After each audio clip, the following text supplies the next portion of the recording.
It was the first snowfall of the season when Aiyana was cast out. The snow didn't fall gently that morning. It swept in like judgment, cold and sharp, swallowing the edges of the Cherokee village she had once called home. Her boots left no clear trail behind her. The wind erased them too quickly, as if the earth itself wanted no memory of her betrayal.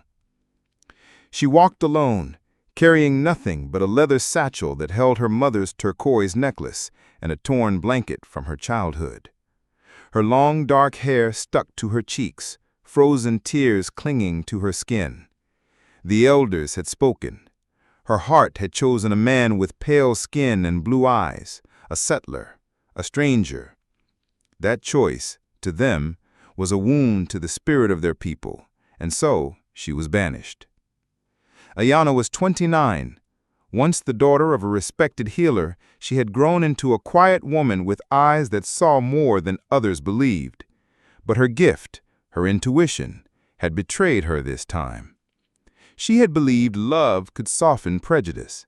She had believed her people would see the goodness in the man named Elijah. They did not. She found an abandoned cabin 2 days beyond the river bend, near the edge of pine thickets where deer sometimes wandered and owls cried at night. The wood was rotting, but it stood. That was enough. Each day, Aiyana collected dry moss for fire, dug into frozen earth with trembling hands, and boiled water from a creek that barely sang under the ice. In the evenings, she whispered stories to herself beside the hearth. Stories her mother once told her about the coyote who loved the moon, about a girl who turned into starlight when no one believed her song. The flames flickered like old spirits listening, warming her cracked lips and frozen fingers.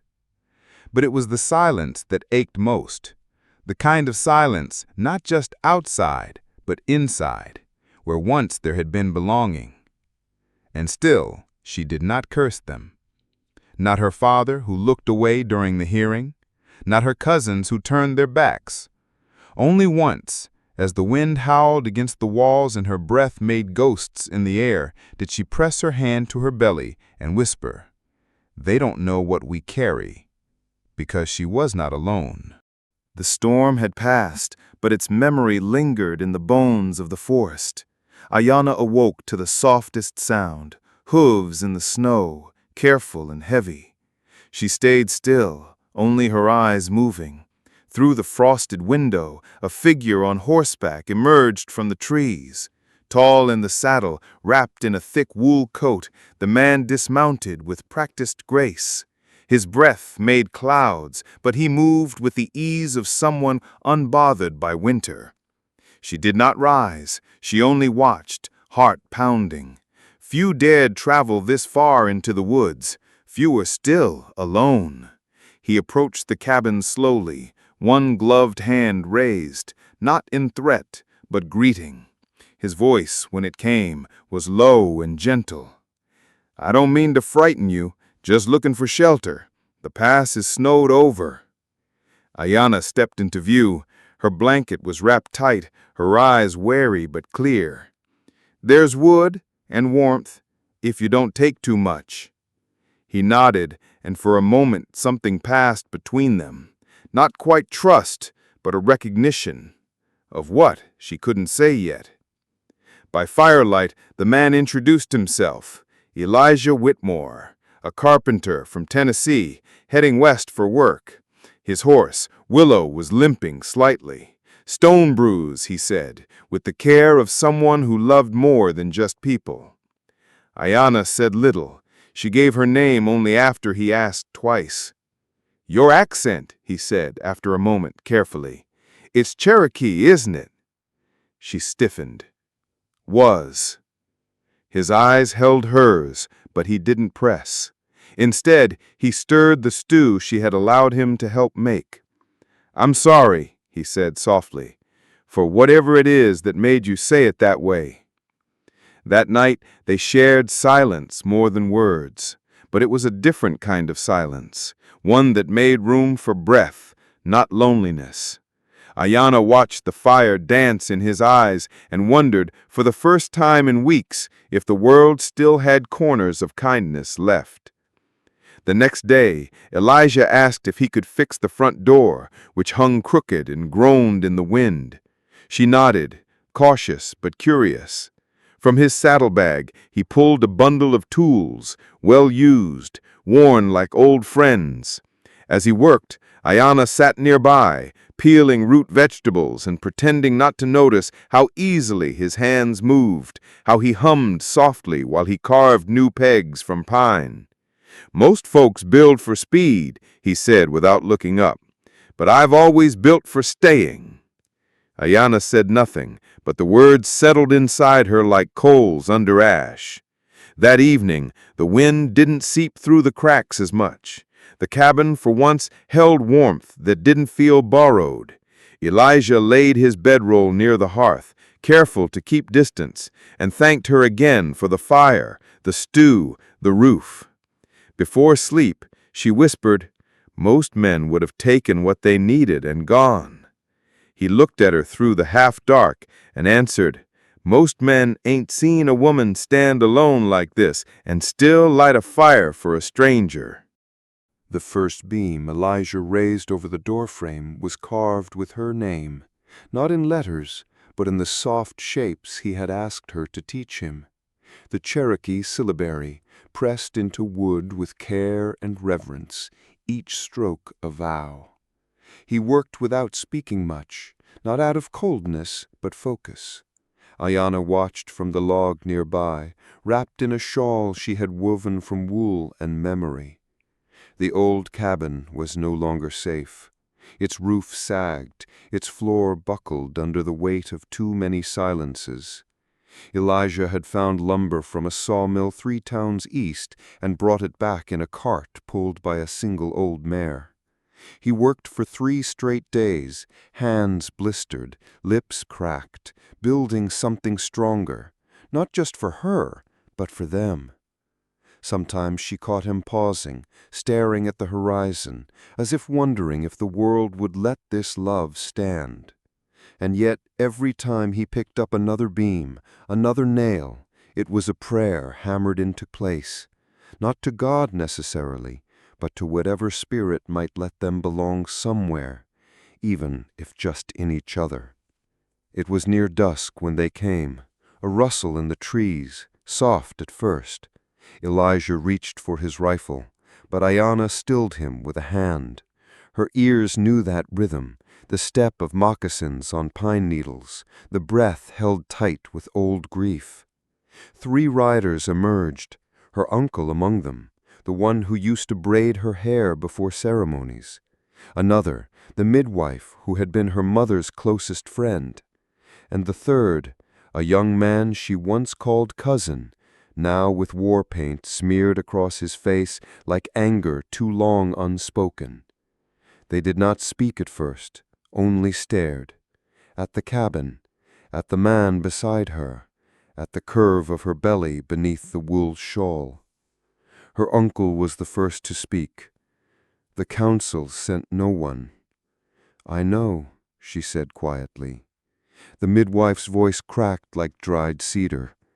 "We heard whispers, that you lived, that you were with child." No apology, no forgiveness, just the weight of tradition too old to bend. But Aiyana did not flinch. She stepped forward, rested her hand on the beam with her name carved deep. "This is my home now, and this child, he will not grow up hating anyone." Elijah stood silent. He knew it was her moment. The cousin's eyes narrowed. "He will not be Cherokee." She met his gaze. "He will be loved." The silence after that was long, longer than snowfall, longer than exile.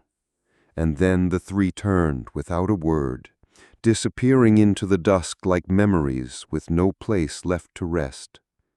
That night she wept, not for the tribe, but for the little girl who once believed stories were stronger than bloodlines. Elijah held her close, the firelight casting golden shapes on their skin. He kissed her temple, whispered against her hair, "If you want to leave, if you want to go to a place they'll accept us, I'll take you."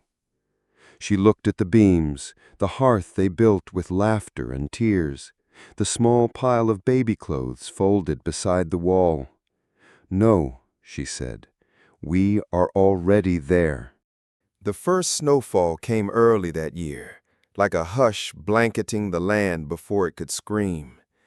The wind howled through the pines with the voice of the ancestors, low, long, and full of warning. Aiyana stood at the cabin's threshold, her hand on her belly, now swollen with the final moon of pregnancy. Her breath curled in the cold air, and she watched Elijah chopping wood, each strike of his axe steady as a drumbeat. The baby kicked when the wind rose, as if sensing something was coming. Aiyana pressed her hand gently to her stomach. "Easy, little one," she whispered. "Your papa's building warmth." But warmth couldn't hold back what came next. That night, Elijah awoke to the sound of hooves. He rose quietly, took the rifle from its resting place. Outside, under a sky smeared with clouds and starlight, a group of men circled the cabin on horseback. Not Cherokee, white men, drunk, laughing. One threw a bottle that shattered against the porch. Aiyana stood behind him, silent but unafraid. "Stay inside," Elijah said.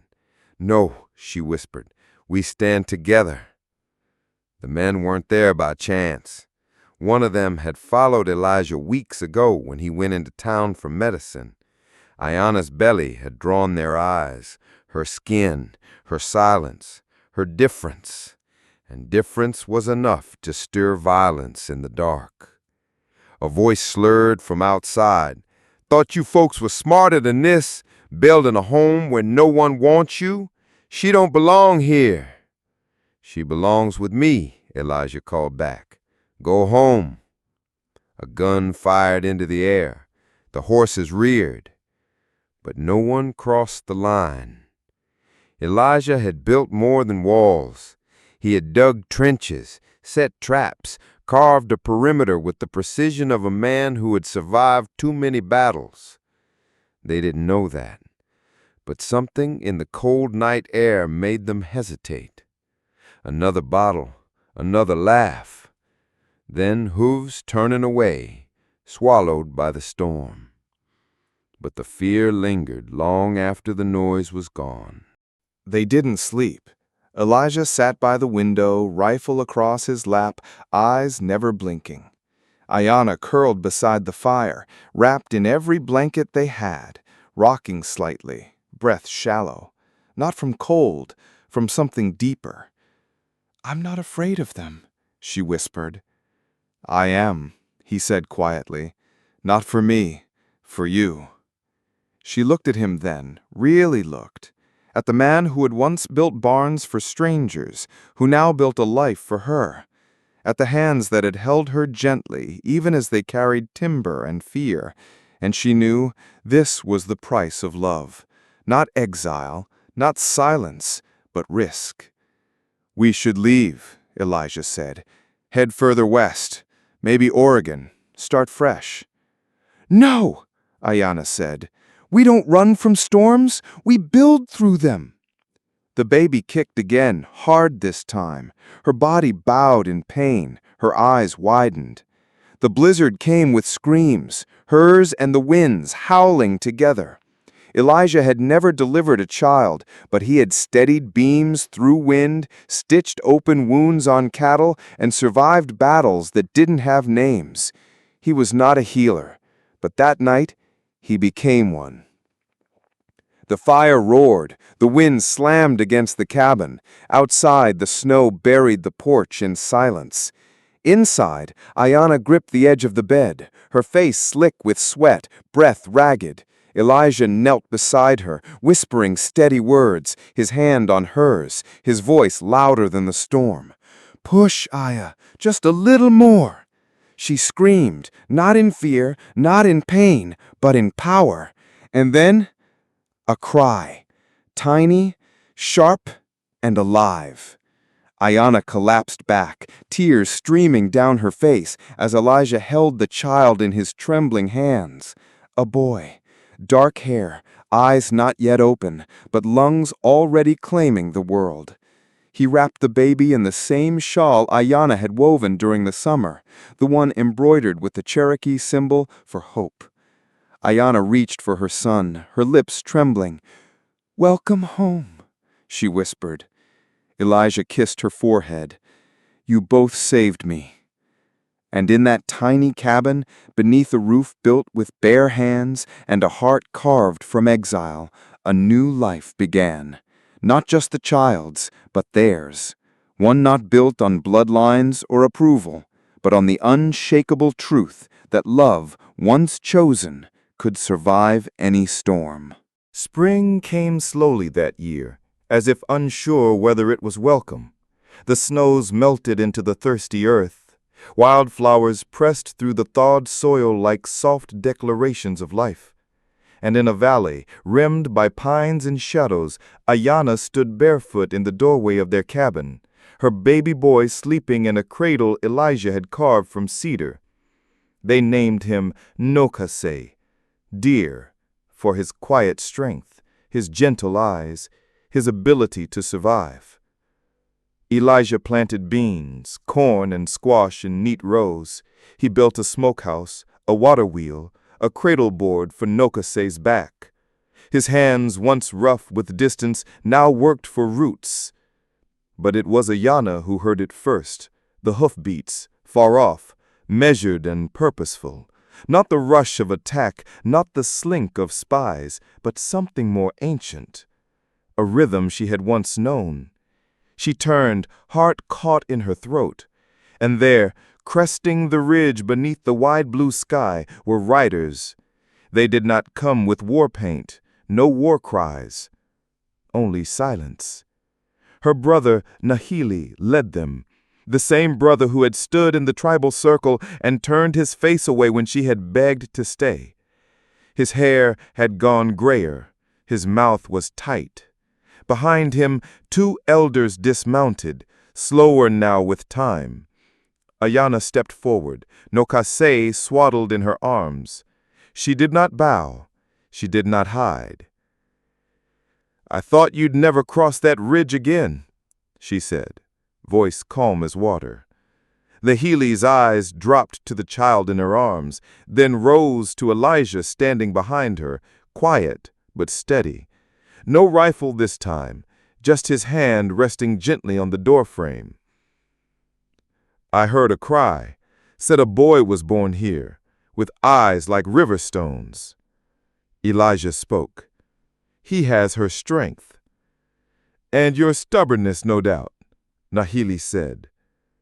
The words floated like flint in the wind, sharp, but not cutting. One elder stepped forward. "We came not for war, but for truth. Too many seasons have passed in silence." They asked to see the child. Aiyana hesitated, then pulled the blanket back.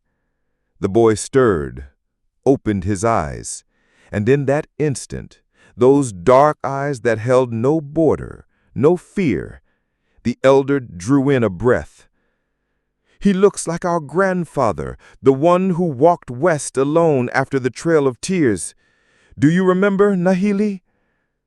Her brother nodded, and then, softly, like a hand extended across water, he said, "I was wrong." Aiyana blinked. "I feared what I didn't understand, but I never stopped praying you were safe. I never stopped being your brother." The words broke something open inside her. Not pain, not joy, just release, like snow melting after too long a silence. She stepped forward, gently placing Nokase into his uncle's arms. Nahili held him awkwardly at first, then closer, his jaw clenched. "This child," he whispered, "is not the end of our blood. He is the beginning." That night, the fire behind the cabin roared high. Elijah slaughtered the last of his smoked venison. The women who came with the elders brought dried berries, corn cakes, and old songs. They sat in a circle, passing nokase from one lap to the next. No one spoke of shame. No one brought up the vote that cast Aiyana out. There were no apologies in words, only in actions, glances, the way one woman braided Aiyana's hair again as she had when they were girls. And when the fire burned low, the elders placed a small bundle on the dirt before her. Inside, her mother's beadwork, a shell rattle, her childhood moccasins stitched with blue thread. "We kept these," they said, "in case you returned." Aiyana pressed them to her chest and wept. They did not move back to the village. Elijah never asked her to, nor did she ask him to follow. But in time, paths formed between the two places. Children from the tribe came to Elijah to learn how to shape timber and build with stone. Women came to Aiyana to learn how to dye wool and boil herbs she had discovered alone in the forest. Nokosa grew tall, with his father's steady hands and his mother's spirit. He ran with the deer and sang in both tongues, English and Cherokee. And in the quiet of late summer, when the valley was golden and full, Elijah and Aiyana sat hand in hand outside their cabin, watching their son chase fireflies in the dusk. "I thought we'd be alone forever," Elijah said. "We were never alone," Aiyana replied. "We just hadn't been found yet." He kissed the back of her hand. "You think they'll remember us?" he asked. Aiyana looked at him. "No, they'll remember him,"